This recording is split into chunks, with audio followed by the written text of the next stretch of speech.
And so I'm here, not from Roberts Creek. There's quite a number of people that I notice from my neighborhood, Elphinstone, and I imagine there's a number of people here from Gibson's as well, and I know other areas, but you know, if everyone who's from outside of Roberts Creek might like to raise their hand so we can see.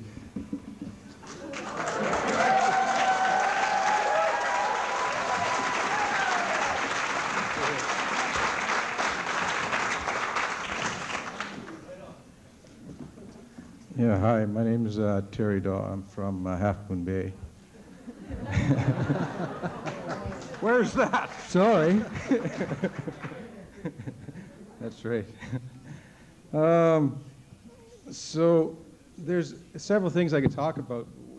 For a living, I'm a logger and I have a selective logging business. And if you look at this whole park as a structure right now, it's basically surrounded by golf course, highway, and other situations like that. So it's greatly compromised. And when the park was laid out and the environmental studies were made, very little consideration was given to the amount of blowdown that was going to occur. And it was obvious to anyone with any experience logging, where they laid out that section there, they're going to have an extreme amount of blowdown. And I thought that was pretty tacky of them not to at least mitigate it or at least make more comment that they're going to have a higher percentage of blowdown there, because it was quite obvious that you're going to have an extreme amount of blowdown, especially on that one side, which you did.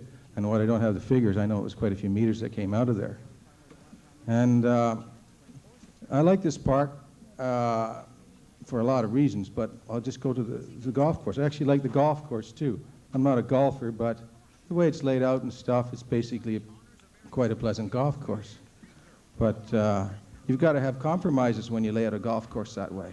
And people who come to golf courses like that, I think they have to expect those things. And I can't predict the weather, and no more can you guys. If you look at the golf course in Pender Harbor, I worked on that golf course. Did a lot of the falling there when they were building that.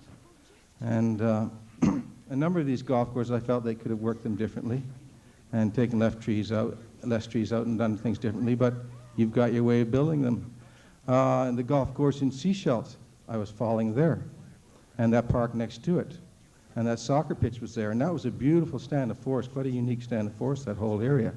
And as far as that park's concerned, I mean, that little park that's there, that's just a tatter, and nobody hardly goes there. Right next to it, just a big swath for the golf course, which is a very boring golf course.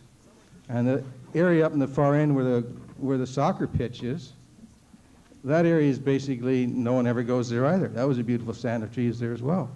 And you know, we've toasted a lot of land supposedly for golf courses and increased economic activity and stuff, and it's been done quite insensitively. And a lot of the plans and a lot of the promises were never kept to, and a lot of them are unrealistic in the first place. I think that this whole golf course attitude has been shoved down people's throats in a big way, and I just not too impressed with the whole deal.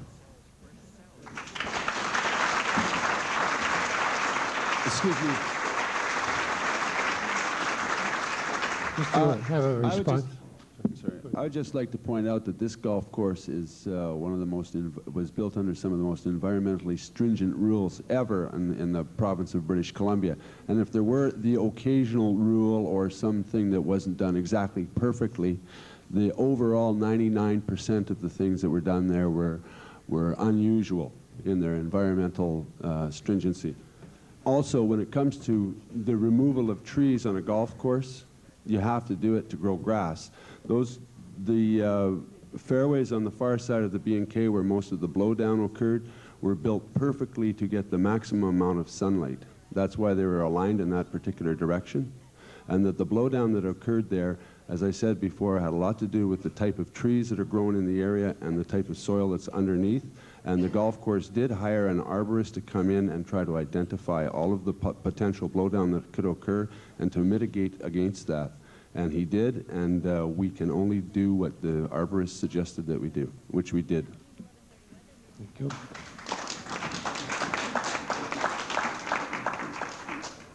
My name is Peggy Campbell, and I'm from the Elphinstone area. I just have to give you a small comment.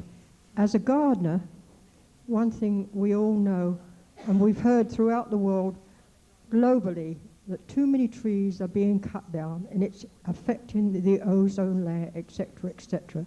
It's got to the point here, it seems, that here is the golf course and this issue, and everybody wants to be happy in the place where they want to be, where they find rest or recreation. And one thing we cannot do without, all of us, and that is oxygen. And where do you get oxygen? From the trees. That's what I want to say. Do not cut down the trees.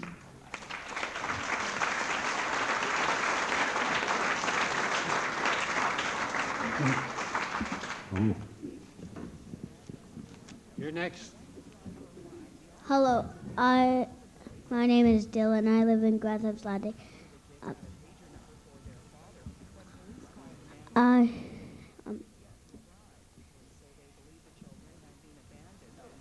ahead. Actually, I don't really know what to say. Hello, I'm Carrie.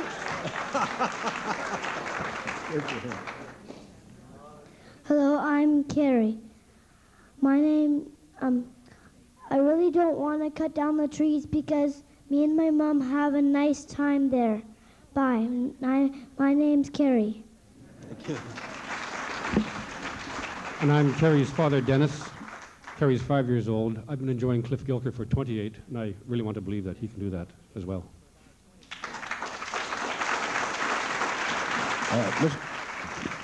Mr. Chairman, can I make a comment, please? Who's the next speaker? All right. Who wants to make a comment? Me. Oh, sure. Well, I just wanted really to speak to what Tim Kelly was saying. There's no question in my mind at all, but that is a very beautiful golf course. More particularly if you look at the desert that now constitutes the Seashell Golf Course. In due time, it too will become beautiful because of the trees that they planted there, which will grow. And I recognize that that the golf course in its construction program complied pretty well with the Norcell recommendations, leaving aside for the moment the question of that 15-meter buffer. And of course, as you probably know from the sentiment of this meeting, the independent nation of Roberts Creek sort of expects that from its citizens, and we compliment you on the fact that you've done a nice job of the golf course. We just want you to stay out of the park, that's all.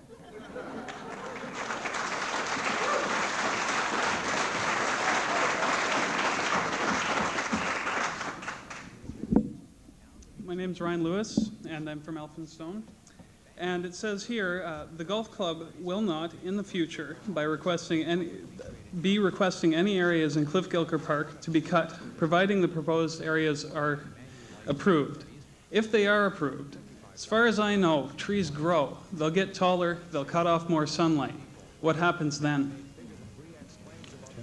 Well, the golf club has, the board of the golf club has agreed that they will not ask for any more ever in the future. And as the trees grow, then there will be a gradual decline in the quality because the shade will increase. But trees that are 150 years old today will take a long time before they get, 150 feet tall are going to take a long time before they get to be 200 feet tall. Yes. So you're talking about a problem that may arise in 100, 200 years. That may become a major problem. We are recommending major corridors through the trees. Mm-hmm. So those corridors will always be there. They will be encroached into somewhat, and that's understood. Mm-hmm. Well, I still think it's you need a permanent solution, and this seems quite temporary to me.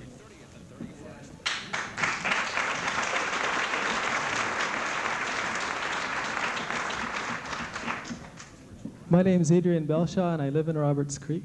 And I'm really only here because somebody, as she was leaving, put this calendar into my hand. I've never seen it before, but it has pictures of parks across Canada, and it has little pictures of heavy equipment. And she put this in my hand to point it, so I could point out to people that this is a national issue. The June page of the calendar is a picture of Cliff Gilker Park, and this is all across Canada. This is a resource for people. It's a beautiful place for people. I'd also like to just remind everybody of, I think, what we all know, that it's a place for wild things too. And the able representative of the golf course spent some time telling us a bit about the technical requirements of grass.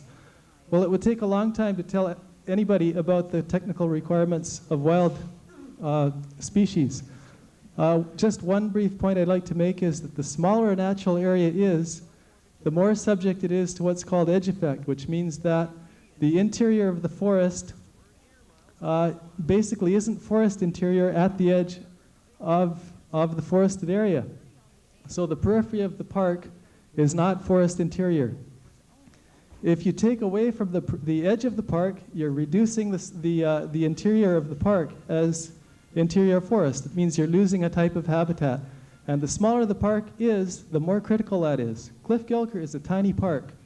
It has a lot of species that are not represented elsewhere on the Sunshine Coast because we have very little low elevation park here. Small as it is, it's absolutely essential for those species. I don't want to see another twig cut in that park.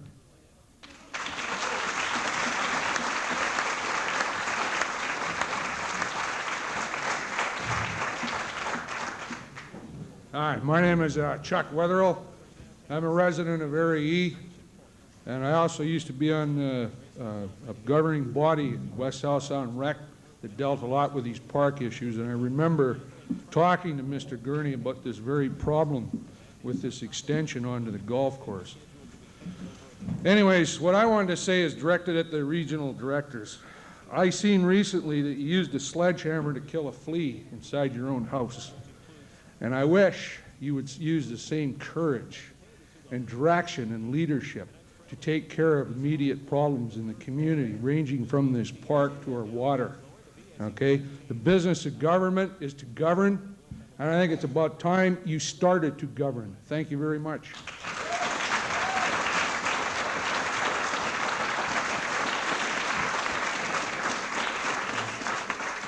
Are there any other speakers? Okay. We have another. One more. Yeah. He wants to. We have a speaker at the microphone. Okay, a very important member of the community would like to say something. He's going to try again.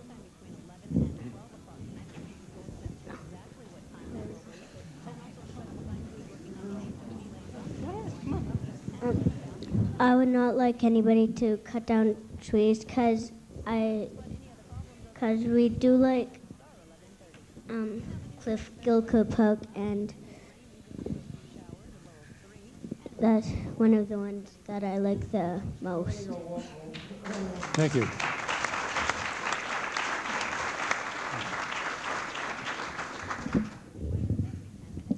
My name's Alan May. I'm a 23-year resident of Roberts Creek. Hearing what I'm hearing tonight it doesn't sound to me like the people in this hall are really in favor of cutting any trees in Cliff Gilker Park or even encroaching any more on the property. Maybe it's time for the golf course to consider maybe talking to BC Hydro or Macmillan Bodell, who own the lands to the north, namely the power line, and maybe try and work some deal out with them. That way we leave the park alone. The power line isn't exactly pretty as it is. Maybe it could be a reasonable compromise. Thank you. Thank you.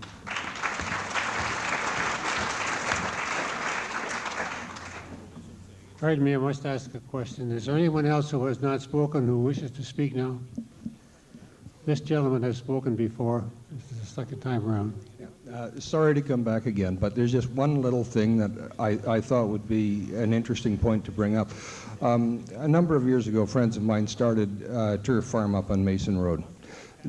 So they grow grass just like the golf course, but they sell their grass. And they had troubles getting the their turf farm established up there because of the soil. They had to add lots and lots of lime, and they had to pull out roots, and they had to do all sorts of things to get the grass to grow.